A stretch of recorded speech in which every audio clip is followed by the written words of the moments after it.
Good afternoon and welcome to the Midday News. Here's what we have in the bulletin. New timelines being set for court hearings. Police report record number of guns and drugs recovered since the start of the year. And later in sports, former record holder and sprint legend specially invited to United Nations event. Thanks for staying with us. I'm Sandy Williams. Here are the details. Chief Justice Brian Sykes says plans are being put in place to further address the long wait time for court cases to be heard. He says the Manchester Family Court has been revisiting its strategic planning cycle. Justice Sykes says the cycle will be moving into the next phase. For the first time in our history, our judiciary had a strategic plan. And of the courts that we have, the different levels, the best performing level by far is the parish courts. So the parish courts overall across Jamaica now on the criminal side and also on the civil side have a net backlog of under 5%. The Chief Justice says there was significant achievement with the Court of Appeal. The first time in its recorded history, it achieved a clearance rate of 112%. The Jamaica Constabulary Force is reporting that it has recovered a record number of guns and drugs in the first quarter of this year. Police Commissioner Major General Anthony Anderson gave an update at a JCF quarterly press briefing yesterday. According to Police Commissioner Major General Anthony Anderson, more than 90 people have been arrested on drug-related charges since the start of the year.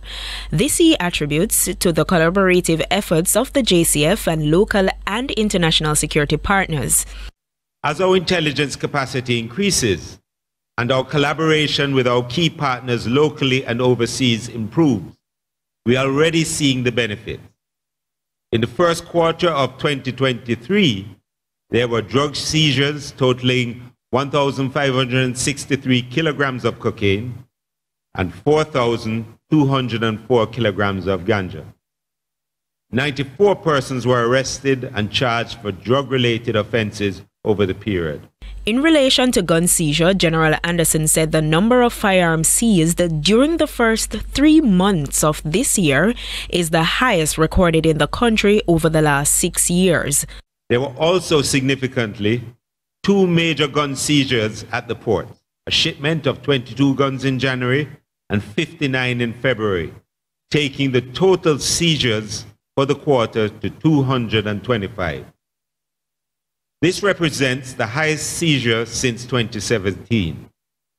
Additionally, 238 persons were arrested and charged for gun-related offenses over the period.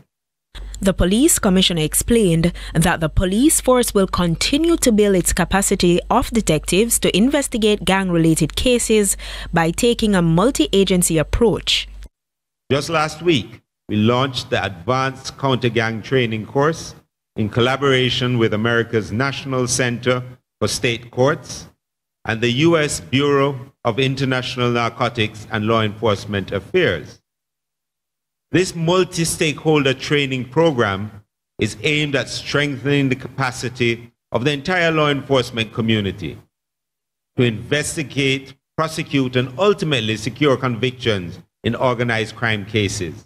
60 participants from the law enforcement agencies, including 40 from the JCF and MOCA, the Department of Corrections, the Victim Support Division of the Justice Ministry, and the FID are the first cohort enrolled in the program.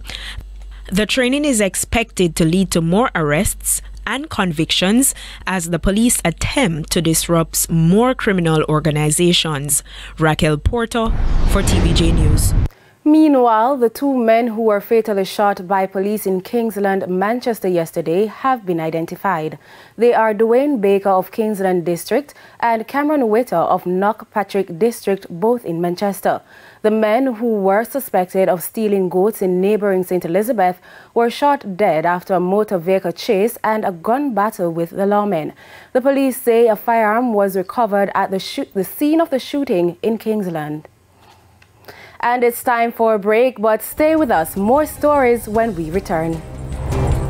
And welcome back to the Midday News, and thanks for staying with us. Bob Lee, a co-founder of U.S. mobile payment service Cash App, was fatally stabbed early Tuesday near downtown San Francisco. Lee was also the former chief technology officer of Square. The San Francisco Police Department says officers responded to a report of a stabbing at around 2:35 Tuesday morning in the 300 block of Main Street. The 43-year-old man was found with apparent stab wounds. He was taken to a hospital where he succumbed to his injuries. As of early Wednesday, no arrests appeared to have been made. And it's time now for the Business Minute. The National Housing Trust NHT has introduced a new external financing mortgage program. The NHT says it is part of a series of strategic changes to replace the current joint finance mortgage program on a phased basis. Contributors will now have an expanded list of mortgage institutions through which they can access NHT loans. This list will now include credit unions along with commercial banks. Further afield, Walmart is laying off more than 2,000 warehouse workers. According to Walmart's filing with the Department of Labor, the cuts are happening in Texas, Pennsylvania, Florida, and New Jersey. The company recently told investors to expect slower sales and profit growth in the year ahead. Walmart's core lower-income shoppers continue to be hit by inflation, which could impact sales. The retail giant is also raising its average minimum wage from $12 to $14 an hour. That could squeeze profit margins. Walmart is America's largest private employer. And that's the Business Minute. I'm Kimone Witter. And in a TVJ News follow-up, the man who was shot and injured at the Meadowbrook Preparatory School in St. Andrew on Tuesday has died. The man died this morning while undergoing surgery. Up to news time, his identity still had not been revealed. On Tuesday, TVJ News was informed that the man was picking up his child from the school when he was attacked and shot multiple times by armed men. Nobody else at the school was hurt during the incident. However, we were told students were traumatized. And now it's time for a preview of what's coming up in this evening's Health Report.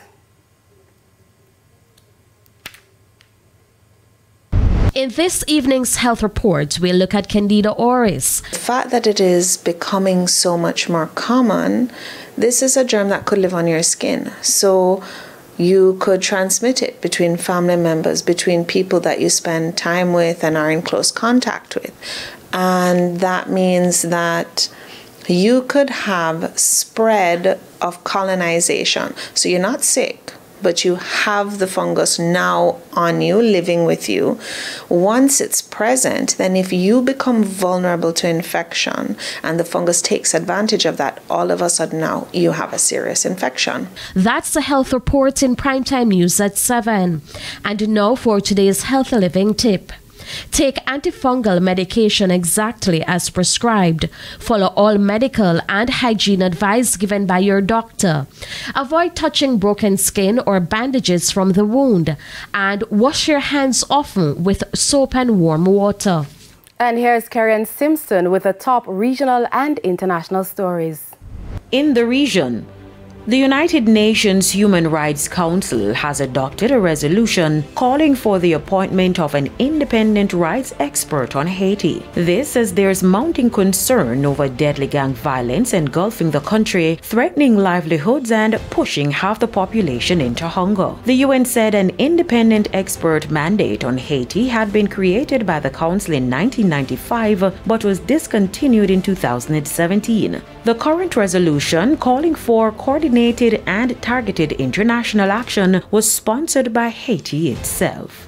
On the international scene, Israeli police have arrested more than 350 people at the Al-Aqsa Mosque in Jerusalem's Old City early Wednesday, just days after a Palestinian man was killed outside the holy site. Videos of violent scenes inside the mosque were shared on social media. According to reports, the rioters were detained after they violently barricaded themselves in the temple. At least 12 people were injured and hospitalized. And voters in Wisconsin have elected Judge Janet Protasewicz to the state Supreme Court, creating a liberal majority on the bench in a key swing state ahead of the 2024 United States presidential election. She defeated conservative candidate Danielle Kelly in the most expensive judicial election in U.S. history. More than $42.3 million was spent compared to the previous record of $15.2 million. And those were the top regional and international stories. I'm Carrie Simpson. And we head to a quick break, but stay tuned. When we come back, we'll have the midday sports report.